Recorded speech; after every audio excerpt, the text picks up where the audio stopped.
안녕하세요. EBS 뉴탐스런 과학 생명과학 부분의 권주희입니다. 자, 오늘은 이제 우리 생명과학으로는 두 번째 시간인데요. 바로 30강입니다. 지난 시간에 이어서 생명의 탄생 두 번째 시간으로 진행이 되는데요. 자, 역시 오늘 공부할 내용을 조금 짚어보고 여러분들 이제 공부를 시작해 보겠습니다. 자, 먼저 우리 공부하실 내용의 단원은요. 대단원으로는 생명의 진화, 그리고 중단원 생명의 탄생이라는 부분은 우리가 지난 시간 내용하고 같은데요. 자, 이 소단원 내용이 좀 달라졌어요. 소단원 오늘은 두 가지 정도를 같이 볼게요. 생명체와 탄소화합물이라는 내용이고요. 그 다음 생명체를 이루는 기본 요소라는 부분인데 이 두 가지 내용이 조금 이제 연결이 되기는 합니다. 자, 우리 이제 교재로는 여러분들 교재 다 준비해 놓으셨죠? 자, 몇 쪽을 펴시면 되냐면요. 122쪽부터 이제 시작을 하는데요. 자, 역시 본문 좀 보시고요. 기본 문제 간단하게 몇 가지 풀어보실 예정입니다. 자, 오늘 공부하실 내용은 무엇인가 하니 조금 많이 써 있는데요. 먼저 우리 여기 생명체와 탄소화합물이라는 이 부분에서 탄소화합물을 일하는 것을 주제로 탄소화합물의 형성 과정, 그리고 탄소화합물의 결합과 분해, 자, 이제 이런 내용을 공부하시다가 자, 알고 보면 이 단백질 DNA 세포막이라고 해서 오늘 공부하실 것들이 이게 뭐냐면요. 이 세 가지는 이거 말고도 더 등등등 많지만 이게 바로 생명체를 이루는 기본 요소들 중에 세 가지를 여기 표현한 거예요. 그런데 왜 오늘 탄소화합물의 형성과 결합 분해를 먼저 공부하고 이 단백질 DNA 세포막에 대한 얘기를 하느냐? 이 생명체를 이루는 기본 요소들, 단백질 DNA 세포막 이런 성질을 좀 알아야 우리가 이제 생명과학에서 많은 내용들을 여러분들이 좀 공부하시기가 편하거든요. 그런데 이 생명체를 이루는 기본 요소들에는 대부분 탄소화합물들이 구성이 되어 있어요. 탄소화합물이라는 건 탄수화물이 아니에요. 굉장히 다양한 분자들을 우리가 이제 일명 탄소화물이라고 부르는데요. 이런 것들로 구성된 물질들 자체가 단백질 DNA 세포막 이제 이런 거라고 볼 수가 있기 때문에 오늘 공부가 이제 이런 식으로 내용이 진행되는 겁니다. 그러면 먼저 오늘의 첫 번째 꼭지. 탄소화물의 형성에 대해서 이제 공부를 해보실게요. 자, 탄소화물, 그러니까 그것에 대해서 오늘 열심히 공부를 하는데 역시 주제는 탄소예요. 탄소화물이라는 표현은 뭐냐면 탄소를 기준으로 탄소와 그다음 탄소와 뭔가 화학 결합을 할 수 있는 다른 원소들, 뭐 산소도 될 수 있고 수소도 될 수 있고 뭐 어떤 금속 원소도 될 수 있고요. 여러 가지 원소들이 탄소와 함께 어떤 화학 결합을 이루고 있는 화합물, 그게 바로 탄소화합물입니다. 그렇다면 탄소화합물의 가장 큰 특징은 어디에서 찾아볼 수가 있느냐? 바로 탄소화합물의 핵심 부분인 바로 이 탄소를 보면 탄소화합물의 여러 가지 특징들을 좀 우리가 파생해서 알 수가 있어요. 그러면 탄소는 어떠한 특징이 있느냐? 기본적으로 구조가 탄소에 원자, 가, 전자가. 자, 일단 전자는 6개가 지금 있는데요. 자, 이 6개의 배열 중에 가장 바깥, 그죠? 지금, 그죠? 바깥 외곽에 원자, 가, 전자라고 하는 이 전자가 몇 개? 하나, 둘, 셋, 4개가 있습니다. 중요합니다. 탄소는 이 원자가 전자, 뭔가 다른 원소와 화학 결합을, 반응을 할 수, 그러니까, 그죠? 다른 어떤 원소와 화학 결합을 할 때 뭔가 이 원자과 전자를 이용해서 결합이 이루어진단 말이에요. 이 원자과 전자의 성질에 따라서 이 원자과 전자의 수가 그래서 굉장히 중요한데요. 몇 개? 4개다라는 점을 잊지 마세요. 탄소는 원자과 전자가 4개다라는 점. 자, 바로 탄소화물은 이런 탄소를 그저 기본으로 해서 수소나 산소나 질소나 황 이런 것들이 특히 공유결합을 해서 이루어진 화합물들을 우리가 주로 탄소화물이라고 얘기를 합니다. 자, 무슨 결합? 공유결합. 아, 이제 오늘 공부할 탄소화물들은 다 탄소가 이런 분자들, 이런 원소들하고 공유결합이라는 화학결합으로 모여 있게 되는구나 라는 건데요.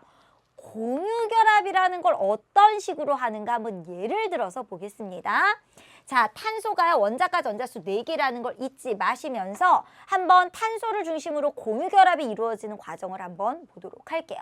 자, 우리 최종적으로는 뭘 얘기하냐면 뭐게요, 이게? 수소 몇 개?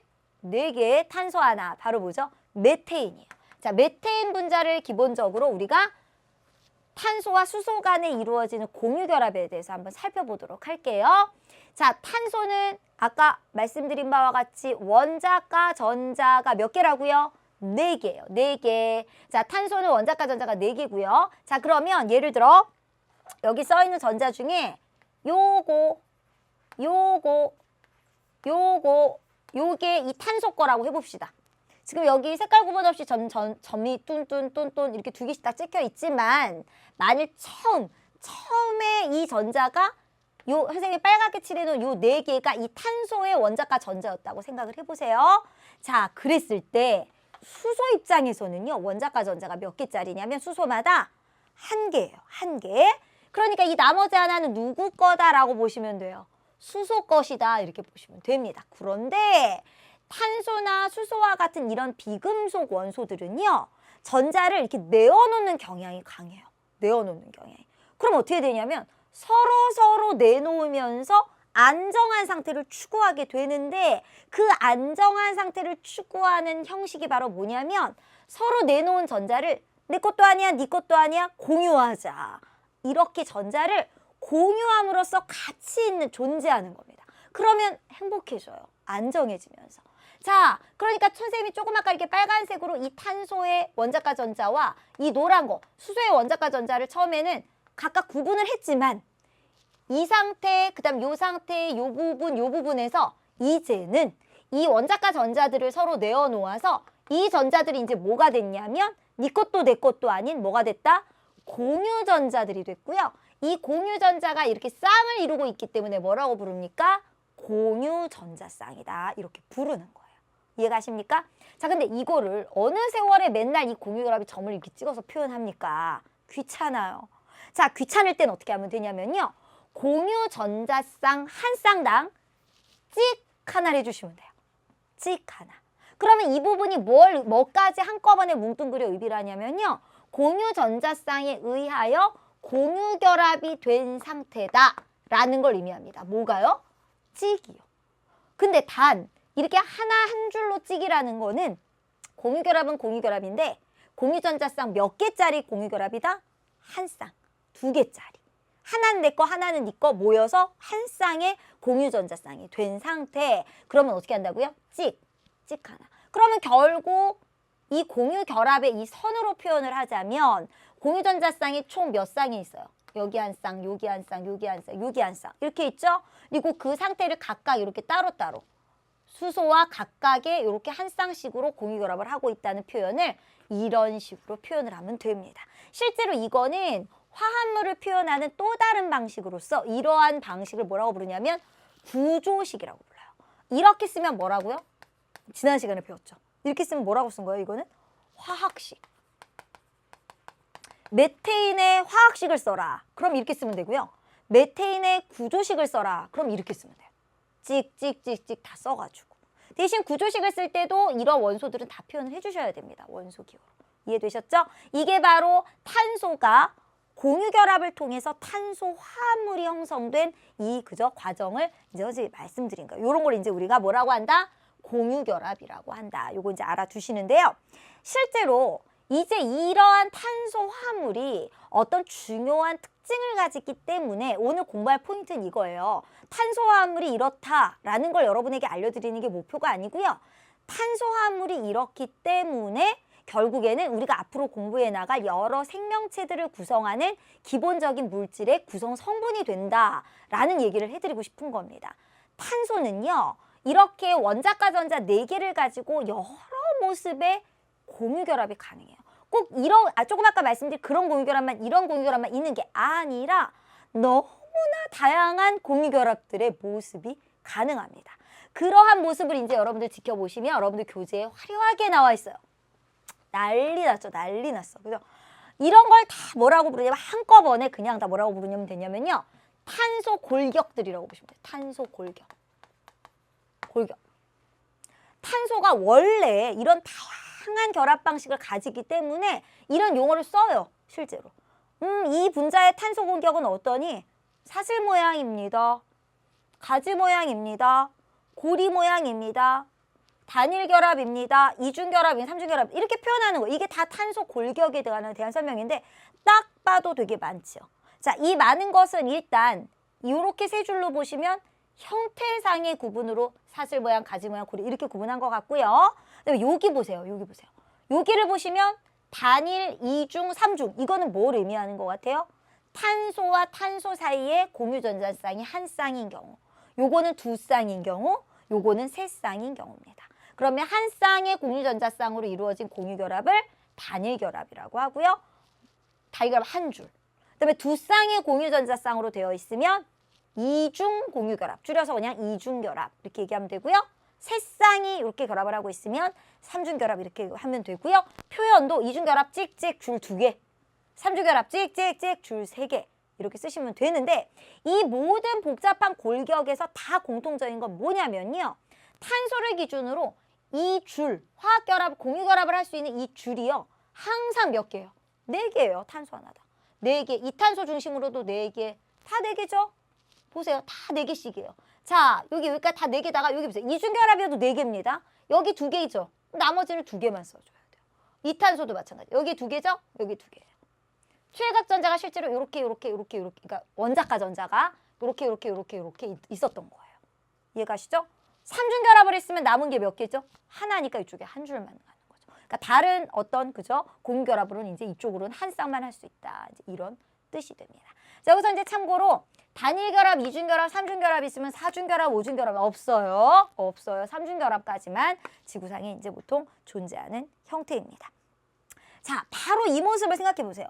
이걸 외우실 필요 전혀 없고요. 다양하다. 그리고 단일, 이중, 삼중결합까지도 있다. 여기까지고요. 여기서 여러분들이 얻어가셔야 될 중요한 사실은 이거 자체를 외우는 게 아니라고 했어요. 뭐냐? 이거 봐라. 탄소화물. 이게 전부 다 탄소화물이거든요. 탄소화물은 너무나 다양한 형태와 결합 방식의 분자들이 있겠구나. 여러분, 이렇게 모양이 다른데 이 분자와 이 분자가 같은 분자겠습니까? 그럴 리가 없죠. 무궁무진한 다양한 분자들이 존재할 수밖에 없고요. 보통 이게 결합이 여러 개가 이렇게 쭉쭉쭉쭉 가능하기 때문에 분자들이 대체로 다 고분자가 될 확률이 커져요. 고분자다, 다양하다, 탄소가 들어있다. 이 특징은 모두 어디에 특징이 될 수밖에 없냐면 생명체를 구성하는 기본적인 물질의 확률이 바로 1에서 높아졌던 것입니다. 이해가셨죠?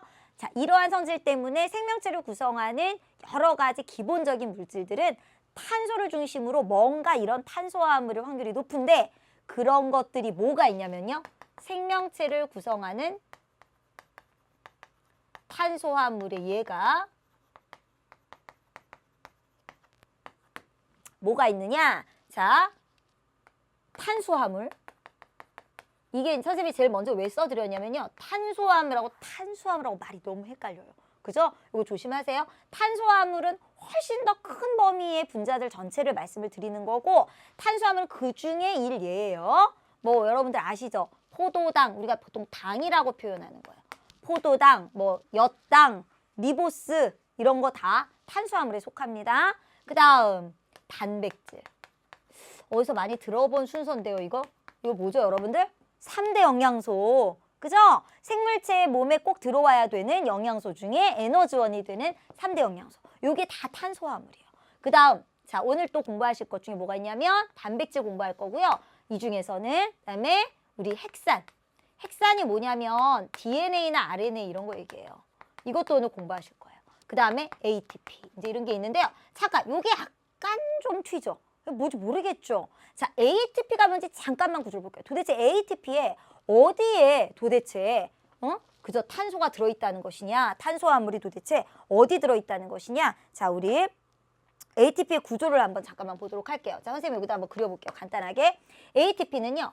아데닌이라고 하는 분자가 있어요. 아데닌. 요거 탄소화물이라고 보기 좀 어렵고요. 탄소화물의 가장 핵심은 여기 있어요. 자, 우리 리보스라는 물질이 있어요. 요게 당이에요. 요게 탄수화물이에요. 오탄당이에요. 요게 탄소화물. 여기에 인산. 여기 핏동그라미라고 하거든요. 인산. 요게 3개 이렇게 붙어 있습니다. 인산. 이게 ATP인데요. 선생님 이걸 왜 그려드렸냐면 이 ATP가요. 훗날 엄청나게 중요한 역할을 하는 우리 생명과학의 핵심 물질로 자주 언급이 될 것이에요. ATP가 바로 뭐냐면요. 우리 몸에 늘 있어요. 여러분 몸 안에도 있다니까요. 되게 많아요. 이 ATP는요. 우리가 뭘 먹잖아요. 이런 걸 먹죠. 이건 잘 아시죠, 여러분들? 음식물 속에 들어있던 이러한 영양소들이 몸에 들어가면요. 우리가 그걸 열심히 분해하고 막 형태를 바꿔서 결국에 뭘로 바꿔주냐면 ATP로 바꿔요. 이 ATP는 일종의 뭐냐면 에너지예요. 생명체의 생명활동에 쓰는 중심 에너지입니다. 요 ATP에 요거 자체가 지금 이 결합에 이것도 공유결합인데요. 이 결합에 높은 수준의 에너지가 저장되어 있다가 그래서 이제 이걸 에너지라 그러는 거예요. 이게 저장되어 있다가 요걸 쓰고 싶잖아. 에너지를 내가 뭔가 꺼내 쓰고 싶다. 그러면 효소가 딱 나타나서 여기가 탁 끊기면서 에너지가 나옵니다. 이 에너지를 가지고 여기저기 생명활동에 사용을 하는 겁니다. 생명체의 에너지 저장 물질, 그게 바로 ATP라는 거 일단 정리를 하시면서 그러면 우리 지금 보신 이 탄소화합물이 이제 이렇게 생겼고 형성이 될 수밖에 없다라는 걸 공부하셨다면 이런 것들이 가만히 보면 여러 가지 화학 반응을 통해서 또 다른 분자가 되고 생명체에 이용되고 이제 이러거든요. 바로 그러한 탄소화합물이 결합하거나 분해되거나 이런 방식에는 어떤 게 있나 한번 살펴보도록 할게요. 자, 지금 온통 보시면 탄소화합물들입니다. 요 노란 동그라미들이 다 탄소를 의미한다라고 보시면 돼요. 다 탄소화합물들이에요. 자, 둘 중에 하나는 탄소화합물들이 결합해서 생성물이 만들어지는 과정이고요. 또 하나는 분해되는 과정인데 어떤 게 결합이고 어떤 게 분해인 것 같으세요? 보니까 이제 이름에서 여러분들 약간 느낌 오셨죠? 뭐 합 이런 거 들어있고 분해, 그죠? 요거는 대표적인 탄소화물의 결합 방식이고요. 요거는 대표적인 그야말로 분해 방식인데 특징이 뭐냐면 이 둘은 약간 이렇게 대칭적인 구조예요. 뭐냐? 다 물이 왔다 갔다 하는데 결합이 될 때는 플러스, 그죠? 결합이 될 때는 물이 어떻게 돼요? 빠져나가요. 이탈해요. 물이 빠져나가면서 합쳐지는 축합 반응이다. 이제 이런 뜻이고요. 자, 그 다음 분해될 때는 어떻게 되나 봅시다. 이게 한 덩어리였어요. 근데 두 덩어리로 쪼개졌잖아요. 자, 이게 두 덩어리로 쪼개질 때는 어떻게 되고 있어요? 물 분자가 첨가되고 있어요. 그래서 뭐라 그래요? 가수. 물이 첨가되면서 분해되는 반응이다. 이렇게 보시면 되고요. 이 가수 분해 반응이 바로 대표적인 우리 몸에 탄수화물, 단백질, 지질, 불 포함된 우리 음식물들 들어갔을 때 소화되는 거, 분해되는 거죠. 모든 우리 몸에서 일어나는 소화작용은요. 다 가수분해 작용이에요. 물이 꼭 있어주는, 물이 첨가되면서 분해되고 있고요. 요 탈수 축답 반응은 잘 기억해 보세요. 물이 빠져나가면서 결합하는 거. 요게 바로 지금부터 우리가 공부하실 실제 이러한 탄소화합물들 중에서 생명체를 구성하는 물질들 공부하면서 말이 나올 겁니다. 첫 번째로 공부하실 생명체를 구성하는 탄소화합물의 종류 중에서 첫 번째로 공부하실 것은 바로 단백질입니다. 자, 여러분들 단백질 이러면 할 말 많으시죠? 잘 아세요. 그죠? 우리가 단백질이라는 말을 많이 해요. 일단 뭐가 떠오르세요? 고기. 우리가 원하는 고기, 맛있는 고기. 그죠? 기본적으로 이제 육류에 단백질이 많이 들어있는데요. 이 단백질에서 여러분들이 꼭 알아두셔야 될 게 하나 있어요. 그게 뭐냐? 단백질이라고 하는 물질들은요. 수많은 단위체들이 결합이 되어 있습니다. 그 단위체 이름 유명해요. 아미노산이라는 것으로 되어 있습니다. 자, 요게 이제 아미노산의 기본적인 구조인데요. 사실은요, 그냥 아미노산이라고 하는 분자는 없어요. 아미노산이라고 하는 거는요, 여러 종류의 분자들을 통칭하는 표현이에요. 그러면 아미노산은 약 어떤 종류들이 있는가? 약 20여 종이 있어요. 20종류. 자, 요거는 알아두세요. 20종류의 아미노산들이요. 각각 다 아미노산이라고 불리우는 이유가 있습니다. 그 이유가 뭐냐? 모든 아미노산의 기본 구조는요. 요 부분만 빼놓고 다 똑같아요. 여기 작용기라고 R이라고 표현되어 있는 부분 있죠? 여길 빼고는 모두 다 탄소를 중심으로 해서 한쪽 팔. 자, 원래 탄소가 팔이 몇 개예요? 8이라고 우리가 선생님이 간단하게 말할게요. 이 공유전자쌍이 있는 공유결합할 수 있는 부분이죠? 팔이 4개예요. 자, 4개 중에 한쪽에는요. NH2 아미노기가 들어있고요. 또 한쪽 팔에는 COOH라 그래서 카복실기라고 하는 아주 유명한 이게 수용액 속에 들어가면 산성을 띨 수 있는 그러한 부분이에요. 요거는 수용액 속에서 이온화됐을 때 염기성을 띠게 되는 부분이고요. 산염기를 골고루 양쪽 팔에 이렇게 딱 가지고 있고요. 그 다음에 한쪽 팔에는 달랑 수소가 들어있고 이제 나머지 한 팔, 이 부분이 20종류가 있는 거예요. R1부터 R20까지 있는 겁니다. 그러면 단백질이라는 거는 뭐냐? 보통 이 아미노산 하나를 갖고 단백질이라고는 안 하고요. 단백질이라는 것은 이 20종류의 아미노산들이 몇 개든 좋고요. 일단 개수 제한은 굉장히 다양하고요. 그것도 순서도 예를 들어 아미노산 20종 1번부터 20번까지 아미노산이 있다고 해봐요. 그럼 1, 3, 5, 7, 9 이렇게 결합되어 있는 단백질도 있고요. 2, 4, 6, 80 이렇게 결합되어 있는 경우도 있고요. 1번부터 20번까지 하나씩 쫙 결합되어 있는 것도 있고 1번부터 20번까지가 막 여러 100개, 200개씩 결합되어 있는 것도 있고요. 20종류 아미노산이 숫자나 그 서열, 아미노산이 결합한 순서 이것들이 제각각인 그러한 종류의 물질들을 전부 단백질이라고 부릅니다. 그랬을 때 기본적으로 단백질은 아미노산 하나짜리는 없기 때문에 반드시 아미노산과 아미노산의 결합이 있어야 돼요. 그렇다면 아미노산 자체가 뭐예요? 탄소화물이죠. 그렇다면 결국 아미노산들이 모여서 단백질이 되는 과정은 일종의 뭐예요? 탄소화물의 결합 과정. 그 과정을 한번 볼게요. 아이고야, 그죠? 너무 복잡하죠? 자, 요거를 간단하게 여러분 생각해 보세요. 이게 하나의 아미노산이에요. 이게 하나의 아미노산입니다. 자, 이런 부분 여러분들 외우실 필요 없으니까 그냥 이렇게 덩어리로 보시면 되고요. 자, 눈여겨보실 부분은 바로 이런 부분이에요. 자, 모든 아미노산은 한쪽에 아미노기, 한쪽에 카복실기예요. 카복실기에는 OH가 있고요. 아미노기에는 요 끝에 수소가 이렇게 있어요. 자, 그랬을 때 요 부분이 결합이 되네요. 짠, 결합을 해가지고 어떻게 돼요? 물이 돼서 빠져나갔어요. H2O, 물이죠. 빠져나가면서 자, 요거 빼고 나머지가 붙어요. CN 바로 붙어요. 그러면서 여기 결합의 모습이 요렇게 되는 거죠. 이거 무슨 반응이죠, 이거? 이거 무슨 반응이에요? 물 빠져나가면서 두 아미노산이 한 덩어리가 됐어요. 무슨 반응? 대표적인 탈수 축합 반응입니다. 조금 아까 공부했잖아요. 그죠? 자, 그런데 이 탈수 축합 반응 중에서 하필이면 단백질을 형성하게 하는 아미노산과 아미노산 간의 결합을 뭐라고 부르냐면 너무 유명해요. 펩타이드 결합이라고 부릅니다. 별표 100만 개, 100만 개 하세요. 다 하셨죠? 자, 펩타이드 결합 너무 중요합니다. 아미노산과 아미노산 간의 결합으로 일종의 탈수 축합 반응으로 형성된다. 자, 이 복잡한 그림은 간단하게 볼게요. 자, 이게 다 아미노산들이에요. 색깔 다양하죠? 여러 아미노산이라는 뜻입니다. 종류가 다양한. 자, 다양한 아미노산들이 쭉쭉쭉쭉 결합되어 있는데 이 결합들이 다 뭐예요?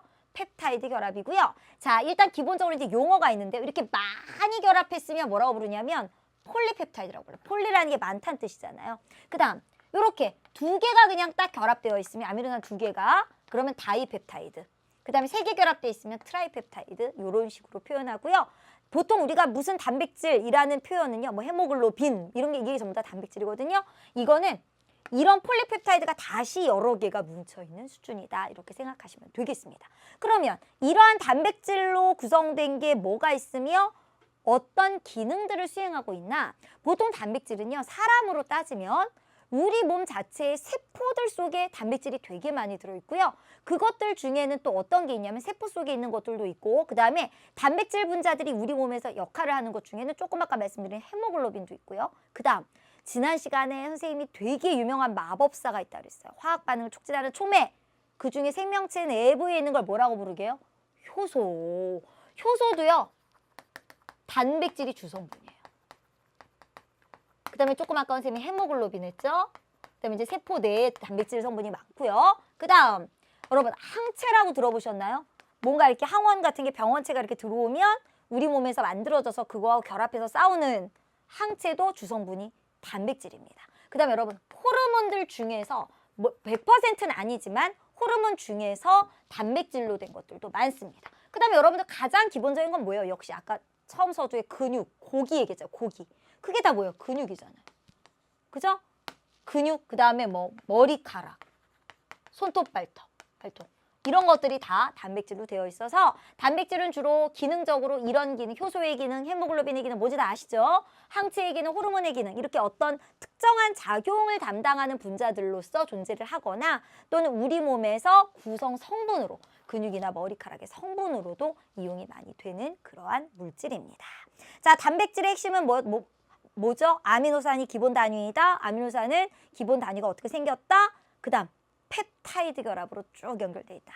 매우 중요합니다. 자, 이제 단백질은 이제 이 정도로 정리를 하시고요. 이제 우리 DNA로 가겠습니다. 자, 이 DNA라는 얘기는 우리가 이제 나중에 우리 유전 관련 내용이 또 나와요. 그때 이제 좀 기초가 되기 때문에 여러분들이 잘 알아두셨으면 좋겠는데요. 자, DNA는요, 기본적으로 핵산이라고 하는 것의 한 종류입니다. 우리가 보통 핵산 이러면은요, DNA와 RNA라고 하는 분자를 이렇게 통틀어서 우리가 그저 핵산이라고 부르는데요. 이 중에서 특히 DNA를 여러분들이 아마 더 많이 들어보셨을 거예요. DNA는 뭐죠? 기본적으로 유전 정보를 저장하고 있는 유전 물질의 본체예요. 유전을 담당하는 가장 중요한 본체라는 겁니다. 자, 그러면 DNA도 지금 오늘 공부하는 맥락에서 보면 뭘로 되어 있다? 탄소화합물로 되어 있다는 거잖아요. 자, DNA는 도대체 어떻게 생겼고 어떤 구성 단위로 되어 있나 한번 살펴보겠습니다. 자, DNA의 구성 단위는요, 또 유명한 단어 하나 나와 주셨습니다. 뉴클레오타이드. 중요해요. 말이 길죠. 뉴클레오타이드. 근데 외우셔야 돼요. 아까 단백질의 기본 단위체는 뭐라고요? 아미노산. DNA의 기본 단위체는 뭐다? 뉴클레오타이드. 그런데요, DNA만의 기본 단위가 아니고요. RNA도 마찬가지예요. DNA나 RNA와 같은 핵산의 기본 단위라고 하시면 돼요. 그게 바로 뭐다? 뉴클레오타이드다. 자, 그런데 뉴클레오타이드를 지금 아주 기본적으로 그려놓은 건데 이것도 알아두셔야 돼요. 뉴클레오타이드는 인산, 당, 염기가 하나 이 순서로 결합이 되어 있습니다. 당? 이게 뭐지? 탄수화물을 우리가 당이라 그래요. 이 자리가 바로 탄수화물, 여기가 바로 탄소화합물로 되어 있다라는 중요한 부분을 얘기하는 겁니다. 근데 이제 이것만으로 되어 있는 게 아니라 인산, 염기가 이렇게 딱딱 연결되어 있고요. 인산은요, 이거예요. 이거 인산이에요. 그 다음, 자, 이 염기라고 하는 게요, 요게 이제 종류가 있습니다. 이 염기라고 하는 게 DNA 상에서는 이게 DNA 단위체들도 이런 이제 뉴클레오타이드고 RNA 단위들도 이런 뉴클레오타이드인데요. DNA를 구성한 이 염기의 종류는 4가지예요. 그 4가지가 뭐냐면 이것도 알아두셔야 돼요. 상식입니다. 아데닌, 티민, 구아닌, 사이토신 이렇게 4가지고요. RNA 상에서는 4가지는 4가지인데 종류가 약간 달라요. 아데닌, 티민이 없고 유라실이라는 게 들어있고요. 그 다음에 구아닌, 사이토신 이렇게 4가지가 있어요. 그 다음 모두 다르냐면요. DNA는 이 자리의 당 이름이 DNA면 리보스라는 당이고요. 아니, 죄송해요. 디옥시리보스라는 당이고요. 디옥시리보스. 그 다음에 RNA일 경우에는 리보스예요. 그러니까 자, DNA, 어떤 DNA의 뉴클레오타이드는요. 인산, 디옥시리보스, 아데닌. 인산, 디옥시리보스, 티민. 인산, 디옥시리보스, 구아닌. 인산, 디옥시리보스, 사이토신. 이렇게 생긴 뉴클레오타이드가 여러 개 이렇게 연결되어 있다라는 소리죠. 그럼 우리 DNA 집중을 먼저 해볼게요. DNA의 기본 단위는 이건데 이게 어떻게 연결되어 있냐? 일자로 쭉 연결되어 있는 어떤 그냥 긴 구조인가? 아닙니다. 보겠습니다. 이게 DNA 구조예요. 아니, 뉴클레오타이드가 어디 있다는 겁니까? 자, 뉴클레오타이드가 어디냐면요. 요거 하나를 지금 뉴클레오타이드인데 염기만 표현한 거예요. 염기만. 왜냐? 모든 뉴클레오타이드는요. 인산하고 당 부분 다 똑같아요. 뭐만 다르냐면 염기만 다르거든요. 그래서 이렇게 쓴 거는 인산, 디옥시리보스, 티민이 붙어있는 상태의 뉴클레오타이드를 얘기해요. 이해가셨죠? 자, 그런데 지금 구조가 어떻게 생겼냐면 이게 지금 뉴클레오타이드들이에요. 뉴클레오타이드가 일단 쭉 연결은 돼 있네요. 이거를 쫙 피면요. 한 줄이 나와요. 이 한 줄에 지금 뉴클레오타이드가 여러 개가 쫙 연결되어 있는 겁니다. 이 줄 하나를 뭐라고 부르냐면 폴리뉴클레오타이드라 그래요. 그런데 이 폴리뉴클레오타이드가 몇 줄이에요? 이걸 또 펴볼까요? 한 줄 더 있어요. 폴리뉴클레오타이드가 2줄이에요. 여기 또 여러 뉴클레오타이드가 쫙 연결되어 있습니다. 즉 DNA는 기본적으로 여러 개의 뉴클레오타이드가 연결되어 있는 폴리뉴클레오타이드 두 가닥이 모여있는 구조예요. 두 가닥이. 그런데 이 두 가닥이요. 그냥 두 가닥이 되면 이렇게 쫙 그냥 평행으로 있는 게 아니고요. 배배배배배배배 꼬여 있어요. 보통 10쌍의 뉴클레오타이드가 지나갈 때마다 360도 회전을 이렇게 합니다. 그래서 이 구조를 한마디로 뭐라 그러게요? 이중나선 구조라고 하고요. 이 이중나선 구조의 아주 구체적인 부분까지 밝힌 왓슨과 크릭이 바로 노벨상을 탔습니다. 엄청난 발견이었어요. 이거부터 이제 우리 유전 현상에 대한 아주 기본적인 진실들이 파헤쳐지거든요. 자, 이 이중나선 구조상의 일단 가장 중요한 부분 이거예요. 뉴클레오타이드가 여러 개 쭉 연결된 폴리뉴클레오타이드 두 가닥이 나선형으로 꼬여 있다. 가장 기본이에요. 근데 또 하나 중요한 게 있어요. 너무 중요한 개념 하나 있어요. 그게 바로 뭐냐? 이게 구조가 어떻게 되냐면 이게 각각이 다 뉴클레오타이드로 연결돼 있잖아요. 근데 그걸 구체적으로 써보면요. 여기는 뉴클레오타이드를 확대해서 보면 이런 식이에요. 바깥쪽부터 인산, 당, 염기 이렇게 있고요. 이쪽도 바깥쪽부터 인산, 당, 염기 이렇게 구성되어 있어요. 그럼 어떻게 되냐면 염기와 염기가 안쪽에서 마주보게 돼요. 바로 이렇게요. 이 부분이 염기만 표현한 거예요. 염기. 염기가 이 두 가닥이 마주보고 있는 안쪽에서 계속 마주치게 됩니다. 그런데 이 마주친 염기가 또 그냥 대면 있는 게 아니에요. 이 마주쳐 있는 안쪽에서 가깝게 마주하고 있는 이 염기들이요. 수소결합이라고 하는 화학결합으로 연결이 되어 있어요. 분자와 분자 간의 결합 중에서 좀 특이한 수소를 포함하고 있는 그런 분자와 분자 간의 강한 인력으로 분자가 이제 연결되어 있는 그러한 결합을 수소결합이라고 하는데요. 이 수소결합이 이렇게 연결이 되어 있는데 여기서 중요한 거, 수소결합이라는 말보다 더 중요한 거. 이 염기가요. 반드시 규칙적으로 특정 염기끼리만 짝을 맺어요. 너무 놀라워요. 그게 뭐냐면 아데닌은요. 티민하고만, 사이토신은 구아닌하고만 짝을 지어서 수소결합을 하게 돼요. 그러니까 한 가닥의 염기 순서를 알면, 한 가닥의 염기 순서를 알면 다른 가닥의 염기 순서 알 수 있다 없다? 알 수 있어요. 자, 예를 들어 여기가 아데닌, 여기가 티민, 여기가 구아닌, 여기가 사이토신이 있으면 이쪽 가닥에 여기 뭐 있게요? 아데닌은 티민하고만, 티민 여기 아데닌, 여기는 사이토신, 구아닌 이렇게 있게 된다는 겁니다. 이러한 염기와 염기 간의 정해진 짝, 이 짝을 뭐라고 부르냐면 상보적인 염기라고 하고요.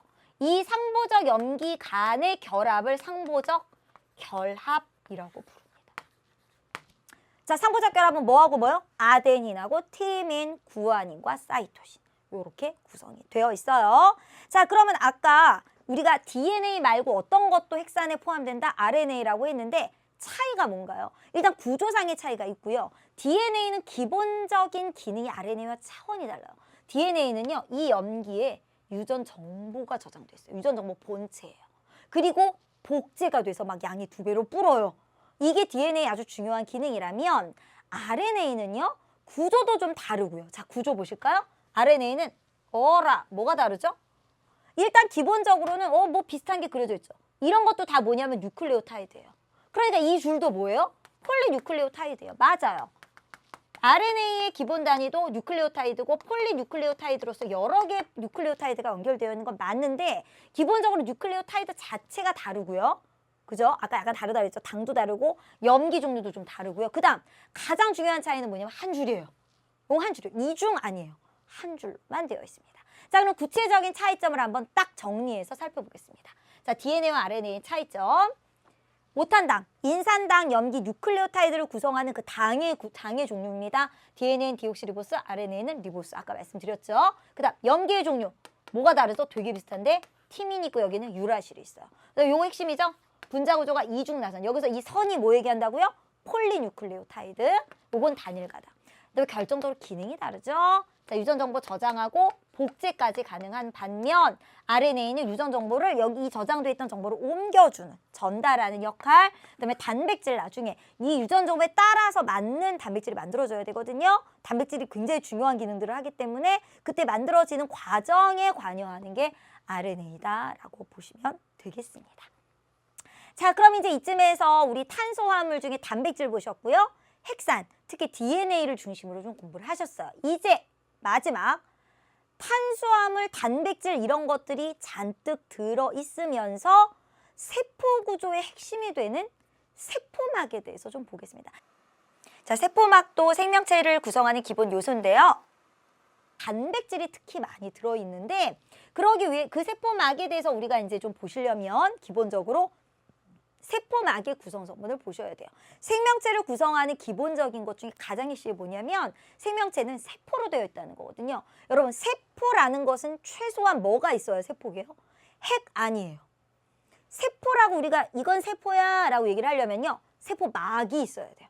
그만큼 생명체의 가장 기본적인 그러한 부분이 바로 세포막이라는 겁니다. 그런데 세포막의 성분들을 쫙 뽑아 추출해가지고 원심 분리 같은 걸 이렇게 하면 여러분 이렇게 무슨 뭐죠? 미국 드라마 CSI 뭐 이런 거 보시면 뭐 이렇게 어디서 채취한 조그만 거 이 안에 성분이 뭔가 분석할 때 원심 분리를 쫙 해요. 그래서 한번 뭐뭐뭐뭐 들었다 쫙 나오거든요. 그거는 아주 옛날부터 세포막의 성분도 했었어요. 세포막은요. 연구가 되게 어려운 측면이에요. 성분은 연구하기가 쉬운데 왜냐하면 되게 얇죠. 세포 겉에 쫙 붙어 있잖아요. 그러니까 그 상태에서는요. 이 세포만 따로 샥 분리하는 것도 너무 어렵고요. 그 다음에 세포막은 너무 얇기 때문에 일단 현미경적으로 그 구조가 자세하게 안 보여요. 대신 긁어내서 성분만 원심 분리해서 알아내는 건 쉽죠. 그랬더니 세포막의 성분이요. 주성분은 인지질이고요. 그 다음에 오늘 공부하신 탄수화물 중에서 단백질로 되어 있다는 겁니다. 그런데 사실 세포막에서 더 중요한 건 인지질 부분이에요. 자, 그럼 인지질이 어떻게 생겼냐? 일단 기본적으로 인지질은 지질의 한 종류예요.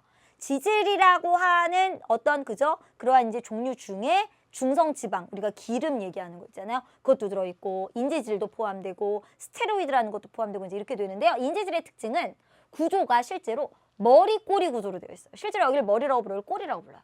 이 머리 부분의 핵심 성분은 인산이고요. 인산은 원래 물에 잘 녹는 성분이죠. 그래서 인산의 주성분인 이 머리 부분을 친수성 부분이라고 하고요. 이 꼬리는 주성분이 뭐냐면 꼬리가 이렇게 두 줄짜리 지방산 구조로 되어 있어요. 지방산은 바로 우리가 지방의 가장 기본적인 특징, 물과 기름 섞이지 않는 그 특징, 그게 바로 지방산 때문에 나타나는데 물을 멀리하는 성질을 너무 어려운 단어로 소수성이라고 불러요. 물을 멀리한다는 뜻이에요. 소는.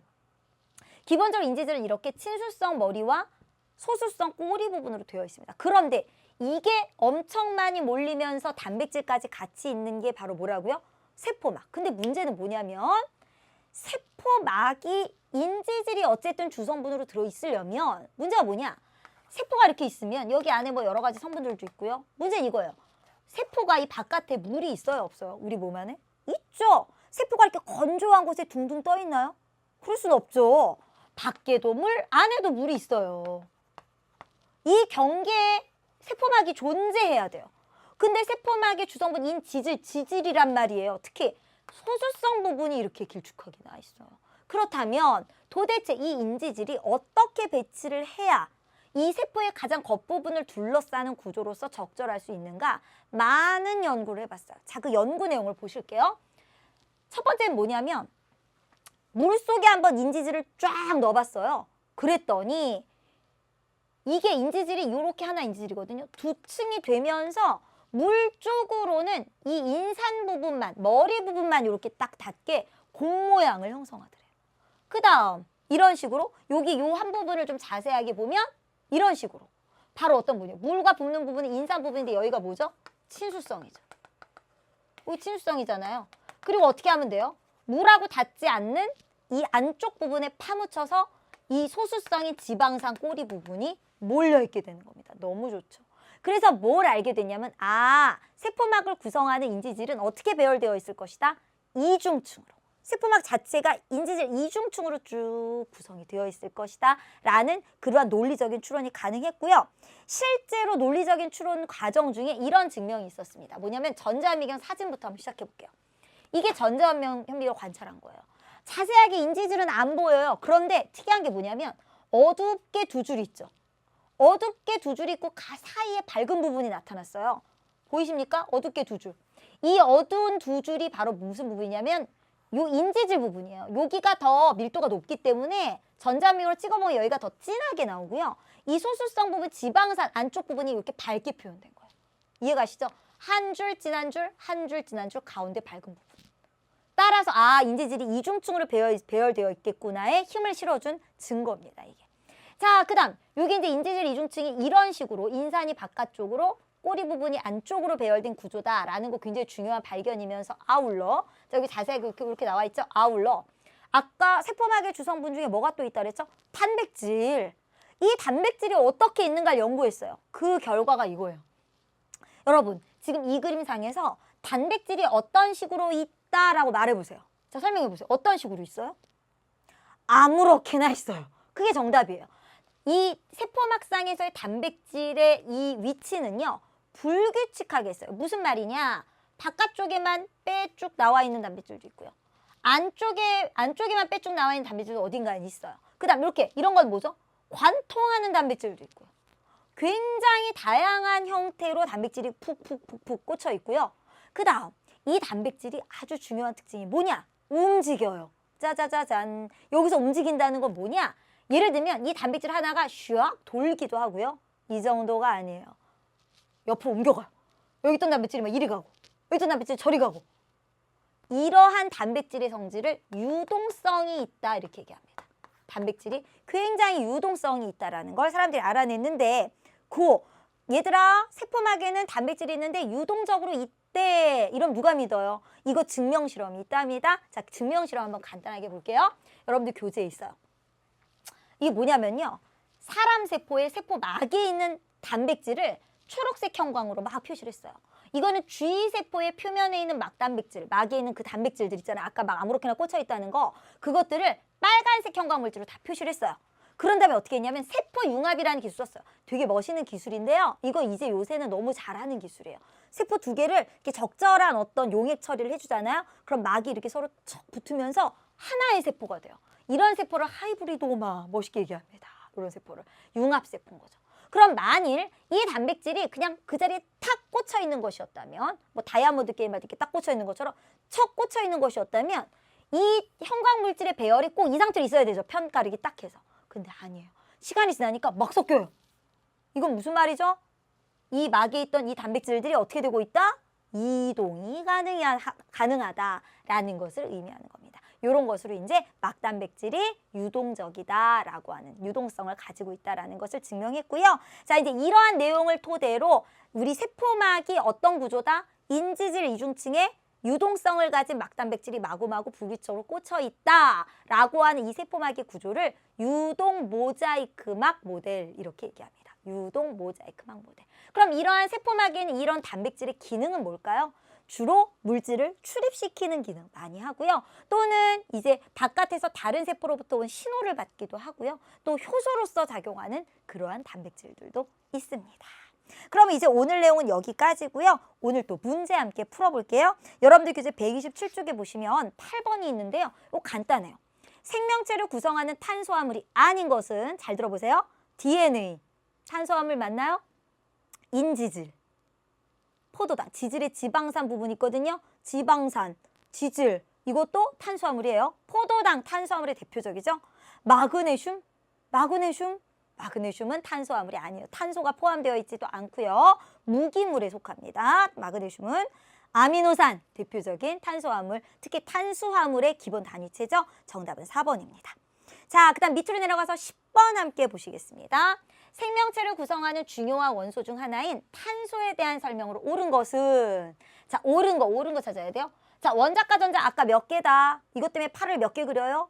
4개, 8개 아니에요. 틀렸어요. 최대 4개의 수소결합을 할 수 있다. 여러분들 최대 4개의 수소결합? 아니에요. 뭐 배웠죠 오늘? 공유결합. 공유전자쌍 4쌍 만들 수 있죠. 팔이 4개니까. 틀렸어요. 공유결합이에요. 탄소 원자끼리 최대 16개까지 사슬 형태로 결합할 수 있다. 자, 여러분 이런 숫자 어디서 들어보셨어요? 내가 모르는 뭔가 있나? 선생님이 강의할 때 16개란 말을 했나? 그러면 안 했어요. 여러분 안 좋으셨어요. 좋은 거 아니에요. 이런 말 한 적 없어요. 몇 개까지일까요? 무한대. 아까 막 화려한 탄소 골격 보셨죠? 계속 갈 수 있어요. 옆으로 계속 갈 수 있어요. 틀렸어요. 탄소와 탄소 사이의 단위결합, 이중결합, 함수결합. 아까 보셨죠? 구경 다 하셨죠? 맞아요.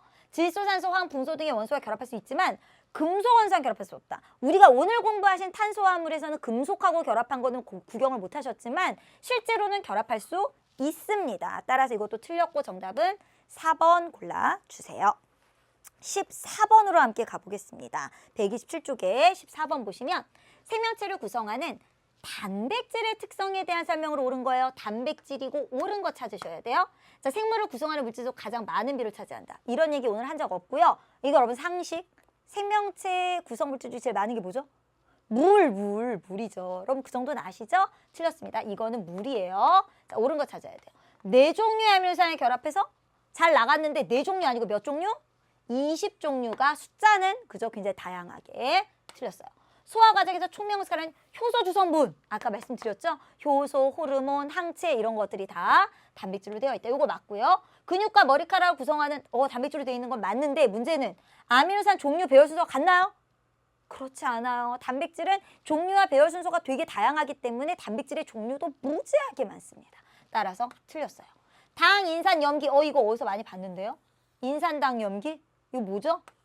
생명할 때 필요한 에너지를 저장하는 물질. 인산당, 염기는 뉴클레오타이드 얘기하려고 그랬나 하고 봤는데 생명활동에 필요한 에너지 저장 물질. 이게 바로 무슨 설명이냐면 ATP예요. ATP도요. 인산, 당, 염기 있습니다. 따라서 5번 틀렸고요. 맞는 것은 3번 골라주세요.